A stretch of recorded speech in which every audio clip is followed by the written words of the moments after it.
Welcome to our channel. నేను ప్రియా కౌశిక్. ప్రస్తుతం మనతో పాటు మన స్టూడియోలో శ్రీ జగదాంబ త్రిశక్తి పీఠాధిపతి బనారస్ బాబు గారు మనతో పాటు ఉన్నారు. వారితో మాట్లాడదాం. నమస్కారం గురుగారు. నమస్తే అమ్మా. రీసెంట్ గా గోవిందానంద సరస్వతి గారు చేసిన కొన్ని వ్యాఖ్యలు నెట్ లో చాలా వైరల్ అవుతూ ఉన్నాయి అన్నమాట. అది ఏంటి అనేది నేను మీకు ఎక్స్ప్లెయిన్ చేస్తాను గురుగారు. జగద్గురువులు భారతీ తీర్థానంద స్వామీజీ ఉన్నారు కదా, ఆయన పేరు జగద్గురువుగా ఉన్న తర్వాత విధుశేఖర భారతి గారికి ఎందుకని జగద్గురువులు అని ఇచ్చారు అని అనేసి ఆయన ప్రశ్నలు ఏవైనా జరిగింది. సో అంటే ఒకరు ఉన్న తర్వాత ఇంకొకరికి ఇలా జగద్గురువులు అనే నేమ్ ఇవ్వకూడదా, ఎందుకని? ఇక్కడ ముందుగా శంకరం శంకరాచార్యం కేశవం బాదరాయణం సూత్రభాష్యం కృతం వందే భగవంతః పునః పునః. శంకరాచార్యులు వారు స్వయంగా చెప్పారు, భగవంతుడు మళ్ళీ మళ్ళీ పుడుతూ ఉంటాడు. ఆ భగవత్ శక్తి ఎలా ఉంటుందో ఎవరికి కూడా తెలియదు. ఆ భగవత్ శక్తి చేసేటువంటి పనుల గురించి మనం కలియుగంలో మనం ఇష్టం వచ్చినట్లుగా అన్వయించుకోకూడదు.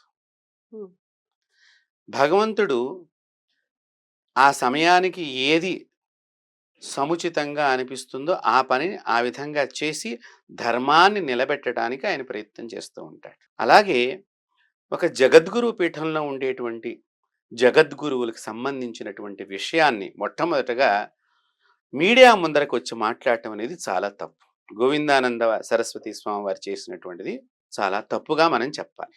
అంటే మీడియా ముందుకి రాలేదు గురుగారు. అది ఏమైందంటే ఆయన అనేక ఊర్లు తిరుగుతూ ఒక ఊర్లో ప్రసంగిస్తున్న సందర్భంలో ఆయన ఈ వ్యాఖ్యానాలన్నీ చేయడం జరిగిందనమాట.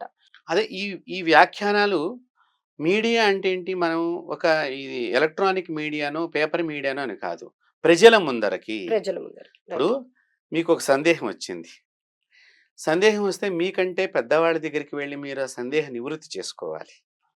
శాస్త్రం ఏం చెప్తోంది? విజ్ఞానం ఉన్నవాడి చోట వెళ్ళి సందేహాన్ని నివృత్తి చేసుకోవాలి. ఈ గోవిందానంద వారు శృంగేరిలో చాలా కాలం ఉన్నారు. స్వామివారితో భారతీ తీర్థుల వారితో రోజు వీరు దండసాష్టాంగ నమస్కారం చేసినటువంటి సందర్భాలు ఉన్నాయి. మరి అప్పుడు అడగకుండా ఇప్పుడు ప్రజల దగ్గరకు వచ్చి ఎందుకు అడుగుతున్నట్లు లెక్క? మీరు ఆలోచన చెయ్యండి. అప్పుడు కూడా విధుశేఖర భారతి వారు అక్కడే ఉన్నారుగా, శ్రీవారితో, పెద్ద శ్రీవారితో చిన్న శ్రీవారు కూడా ఉన్నారు కదా. కాబట్టి మరి అప్పుడు ఎందుకు అడగలేదు ఈ విషయాన్ని? ఒకటి అంటే ఏమిటి, మనకి కావలసింది ఏదైనా దక్కకపోతే మనం ఎవరినైనా త్రుంచినట్టుగా పేలాపనలు చేయవచ్చా? మనం ఆలోచన చేయవలసి వస్తుంది. ఎందుకంటేనమ్మా, శృంగేరి అనేటువంటి జగద్గురు పీఠము అది ప్రపంచంలో భారతీయ సనాతన ధర్మానికి సంబంధించిన అతిపెద్ద పీఠం. పీఠము పనులు వేరు, పీఠాధిపతి యొక్క పనులు వేరు ఉంటాయి. గోవిందానంద సరస్వతి అనేవారు ఒక సన్యాసి మాత్రమే. సన్యాసి వారు సన్యాసి ధర్మాన్ని పాటించాలి. వారి అనుష్ఠానం, వారి జపమో తపస్సో చేసుకుంటూ ఉండాలి. లేదా వారి దగ్గరికి ఎవరైనా భక్తాదులు వచ్చినప్పుడు, వారి సందేహాలు ఏమైనా వచ్చినప్పుడు వారి సెలవు ఇవ్వచ్చు. దాని గురించి వారికి తెలుసున్న వేదశాస్త్ర ప్రమాణాల ఆధారంగా. కానీ ఇట్లా సన్యాసులందరికీ పెద్ద దిక్కుగా ఉండేటువంటి పీఠాధిపతిని మనం ఎదిరించి మాట్లాడుతున్నాము అంటే అది ఎంత తప్పుగా మనం ఆలోచన చెయ్యాలి. మీ ద్వారా నేను ఒకటే, ఇప్పుడు గోవిందానంద వారిని చూసి మనం ఏం నేర్చుకోవాలి? జగద్గురువు గారిని ధిక్కరించి మాట్లాడుతున్నటువంటి వ్యక్తిని మనం ప్రోత్సహిస్తున్నట్లు అవుతుంది వారికి సపోర్ట్గా మాట్లాడితే. జగద్గురు ధిక్కారం అనేటువంటిది చాలా తప్పు. అసలు శృంగేరి పీఠము ఆదిపీఠము, మూలపీఠము. శంకరాచార్యులు వారు స్వయంగా అక్కడ తుంగానదిలో స్నానం చేస్తున్నప్పుడు కడుపుతో ఉన్న కప్పని ఒక తాచుపాము పడగ విప్పి ఎండ బారి నుంచి కాపాడుతున్నది. ఓహో, ఇక్కడ సాత్విక శక్తి ఎక్కువ ఉన్నది.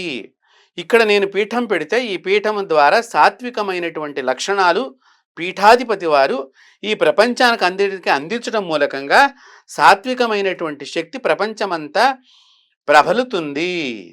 నువ్వు సాత్విక శక్తి కలిగినటువంటి పీఠం మీదనే నువ్వు మాట్లాడుతున్నావు అంటే నీ స్థాయి ఏమిటి చెప్పండి? విద్య నేర్చుకునే క్రమంలో కూడా అసలు ఎందుకు ఏంటి అనేది అవన్నీ నేర్చుకుంటారేమో కదా. పిచ్చి ప్రేలాపనల కిందనే వస్తాయమ్మా. ఓకే. ఎందుకంటే ఇప్పుడు నువ్వు ఈయన మాట్లాడింది మనం ఒక వారం 10 రోజుల కిందటగా మనం చూడవచ్చు. మరి అతపూర్వం శృంగేరిలో భారతీ తీర్థుల వారితోనూ ఉన్నాడు. అదే. విధుశేఖర భారతి వాళ్ళతో గూడా ఉన్నారు. మరప్పుడు ఈ ప్రశ్న వారినెందుకని అడగలేదు? నా అనుమానం. హ్మ్. అంత చనువుగా ఉండి వీరు చేసినటువంటి హనుమంతుడికి సంబంధించినటువంటి ఒక వెహికల్‌ని తయారు చేశారు. ఇది జన్మస్థల అని చెప్పేసేసి. దానికి శృంగేరి వారి చేతుల మీదుగానే ఆయన పూజలన్నీ చేయించుకుని ప్రారంభోత్సవం చేయించారు. హుహు. మరి అంత దగ్గరగా వెళ్లి ప్రారంభోత్సవం చేయించుకున్నటువంటి వ్యక్తి ఏవండీ మరి జగద్గురువులు వారికెందుకిచ్చారు అని అప్పుడు అడిగుంటే నీ అనుమానం నివృత్తి అయ్యేది గదా! ఇవాళ పబ్లిక్‌లోకొచ్చి ప్రజల మధ్యకొచ్చి మాట్లాడటం వలన ఏమిటి దాని ఉద్దేశ్యం? అసలే హిందూ మతానికి, సనాతన ధర్మానికి వెన్నుపోటు పొడిచేవాళ్ళే చాలామంది ఉన్నారని మేము బాధపడుతున్నాం. హ్మ్. ఇంకా ఇప్పుడు మనం రోడ్డు మీదకొచ్చి లేనిపోని కొత్త వివాదాలు తీసుకొచ్చి మనలో మనం కొట్టుకోవాలా? ఆయన చేసే పని అలా ఉన్నది. రైట్. అయితే ఎవరిని జగద్గురువులు అంటారు? అనకూడదా? అన్న సందేహం నివృత్తి. ఇప్పుడు జగద్గురువులు అంటే మనకి 4 పీఠాలు ప్లస్ కంచి కామకోటి పీఠం, ఐదవ పీఠం. ఇవన్నీ కూడా పంచభూతాత్మికమైనటువంటి శక్తితో శంకరాచార్యులు వారు వీటిని పీఠాలుగా పెట్టడం జరిగింది. 4 దిక్కుల 4 వేదాల్ని రక్షిస్తూ ఉండేటట్టుగా వారు స్థాపన చేశారు. హ్మ్. జగద్గురువు అనేటువంటిది ఎవరు పెట్టింది కాదు. శంకరాచార్యులు వారు భారతదేశం మొత్తం కూడా 3 సార్లు పాదయాత్ర చేసుకుంటూ అనేక రకాలైనటువంటి పాషాండ మతాలన్నింటినీ కూడా గెలుచుకుంటూ వెళుతున్న తరుణంలో అందరికీ కూడా ఆయన విశదీకరించి చెప్పారు ప్రతి విషయాన్ని. అప్పుడు ఉండేటువంటి ఆచారాల్లో వాళ్ళకి లోపాలని సరిచేసి ఇది వేద పద్ధతి, ఇది ధర్మ పద్ధతి, ఇది నలుగురికి ఆమోదయోగ్యమైన పద్ధతి హ్మ్. అని వారు సెలవిచ్చిన తర్వాత అక్కడున్నంత అందరూ కలిసి అయ్యా నీవు జగత్తులో జ్ఞానాన్ని మా అందరికీ కూడా కురిపించినటువంటి గురువు, జగత్తుకు గురువు అని వారికి ఆ నామాన్ని అందరూ కలిసి సంబోధించి పెట్టినటువంటి నామం. హుహు. వారుగా వారేమి టైటిల్ అవార్డు తీసుకున్నాడు, ఇదేదో మనకు అవార్డులు ఇస్తారు చూసారా, అలాంటిది కాదండి ఇది. అయితే మరి వారికున్న తర్వాత ఆహ్, విధుశేఖర భారతి గారికి ఎందుకని పెట్టకూడదు? ఇప్పుడు ఒకటి చూడండి, ఒక పీఠ సంప్రదాయం ఉంటుంది.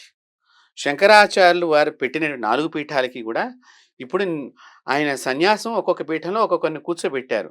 సో నా డిగ్రీలన్నీ ఆ పీఠానికి హ్మ్. వర్తిస్తాయి. సో ఆ మాదిరిగా అప్పటి నుంచి కూడా ఈ జగద్గురు అనేటువంటి పదము ఆ పీఠంలో ఏ పీఠాధిపతి అయినా వారికి జగద్గురు అనేది ముందర యాడవుతూ ఉంటుంది. హుహు. అలాగే విధుశేఖర భారతి వారు ఏమిటి, ఉ- ఆయన భారతీయ తీర్థుల అనంతరం కూడా వచ్చేటువంటి ఉత్తరాధికారి. హ్మ్. సో వారికి కూడా ఈ జగద్గురువు టైటిల్ అనేది వచ్చేస్తుంది ఆటోమేటిక్లీ. ఓకే. దానిలో అదేం పెద్ద కొత్త ఏం కాదు, వారికి తెలుసు, ఆ మాట చెప్పేవారికి కూడా ఈ విషయం తెలుసు. కానీ లోపల ఏదో పెట్టుకుని బయట దీన్ని ఏదో నేను భూతద్దంలో చూపించాలనేటువంటి ప్రయత్నాలు ఇలాంటివి మంచివి కావు అనేటువంటిది మాలాంటి వారం కూడా ఒక సన్యాసికి చెప్పకూడదు. రైట్. ఎందుకంటే గృహస్థు ధర్మం మించినటువంటిది సన్యాస ధర్మం. హ్మ్. అంటే ఒక ధర్మం కంటే కూడా ఆయన ఇంకో ధర్మానికి మెట్టులో ఉన్నాడు. ఆయనే ఈ రోజున ఇలా వచ్చి మాట్లాడటం అనేటువంటిది తగదు. హ్మ్. అందులో భారతీయ సనాతన ధర్మంలో జగద్గురువులకి వ్యతిరేకంగా మాట్లాడరాదు. జగద్గురువులు ఎందుకు చేశారు, జగద్గురువులు పీఠాధిపతి వారు, పీఠాధిపతి వారు ఎందుకు చేశారు, ఎలా చేశారు, దేనికి చేశారు అనేది పీఠాధిపతి వారి మనసులో ఉండేటువంటి విషయమే తప్ప వారికి మీరు ఒకటి గుర్తుపెట్టుకోండి, పీఠాధిపతి వారు ఇట్లాగే డ్రెస్ వేసుకోవాలి, ఈ ఊళ్ళో ఇన్ని గంటలే ఉండాలి అని మనం చెప్పకూడదు. హ్మ్. వారి ఇష్టం. వారు ఏ ఊర్లో అయినా ఎన్ని రోజులైనా ఎక్కడైనా ఉండవచ్చు. ఒకటి, పీఠాధిపతి వారు పీఠాధిపతిగా ఎవరినైనా నియమింపజేయవచ్చు. వారికి కొన్ని రూల్స్, వారి గురువులు ఏదైతే వీరి పీఠాధిపతి అయినప్పుడు ఈ భారతీయ తీర్థుల వారి యొక్క గురువు గారు ఏదైతే నియమావళిని పాటించారో భారతీయ తీర్థుల వారు కూడా అదే నియమావళిని పాటించి తన శిష్యుడిగా విధుశేఖర భారతి వారిని తీసుకోవటం జరిగింది. హ్మ్. అది అనాదిగా వస్తున్న సంప్రదాయం. దాన్ని మనం ఎవరేమండి మాట్లాడేయటానికి? అందులో శృంగేరి అంటే సాక్షాత్తు జగదంబ నిలిచి ఉండేటువంటి పర్వతం అది. ఎంత గొప్ప శక్తివంతమైన పీఠం అండి, ఎంత మహోన్నతులు దానిలో పీఠాధిపతులుగా అయ్యారు. గొప్ప గొప్పవారండి దానిలో పీఠాధిపతి, ఒక్కొక్కరు పీఠాధిపతి కూడా చాలా ఎన్నో జన్మ.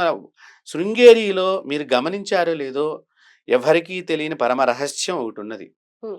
శృంగేరికి పీఠాధిపతి కావాలి అంటే భారతీయ తీర్థుల వారికి కలలో పలానా వాడు పీఠాధిపతిగా నువ్వు నిర్ధారణ చెయ్యి అని చెప్పేది శారదాంబ మాత్రమే. డైరెక్ట్ గా అమ్మవారి. అమ్మవారే చెప్తుంది. దీనిలో ఏదో నేనో మీరో ఇంకా పెద్ద పెద్ద వాళ్ళందరూ రికమెండేషన్ చేస్తున్న వారికి సన్యాసం ఇవ్వరు, వారిని తర్వాత శిష్యుడిగా అంగీకరించరు పీఠాధిపతిగా. వారికి స్వయంగా, అలాగే భారతీయ తీర్థుల వారి యొక్క గురువు గారికి కూడా కలలో శారదాంబ వచ్చి చెప్తుంది, పలానా చోట నీ శిష్యుడు ఉన్నాడు, పలానా చోట నీ ఉత్తరాధికారి ఉన్నాడు అని సాక్షాత్తు జగదంబ వారికి ఉపదేశం చేస్తుంది. ఇలా శిష్యులుగా రావాలి అన్న వాళ్ళకంటూ కొన్ని నియమాలు అనేవి ఉంటాయి కదా, అవన్నీ ఆచరించినప్పుడే, ఇక్కడ ఆ యోగ్యం ఉన్నప్పుడే కదా అవుతుంది. అవును అవును, మీరు చెప్పింది వాస్తవమే. విశేషంగా ఏంటంటే భారతీయ తీర్థుల వారి యొక్క గురువు గారు సంచారం చేస్తున్నారు. సంచారం చేస్తుంటే గుంటూరు మన జిల్లాకు వచ్చినప్పుడు, అప్పుడు భారతీయ తీర్థుల వారు చాలా చిన్న పిల్లవాడు.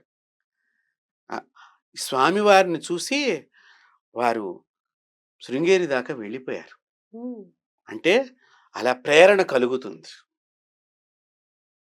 ఆయన చాలా చిన్న వయసులో, చాలా అంటే చాలా చిన్న వయసులో మనసులో ఆ స్వామి వారి గురువు గారిని చూడంగానే అమ్మ కనిపించింది, ఈ జన్మనిచ్చింది కన్న తల్లిగా, ఆ అమ్మ నన్ను జ్ఞానభిక్షకి రమ్మనమంటోంది అని చెప్పి భారతీయ తీర్థుల వారు వారి ఇల్లును వదిలేసి అప్పుడుండేటువంటి పీఠాధిపతితో వెళ్ళిపోవటం జరిగింది.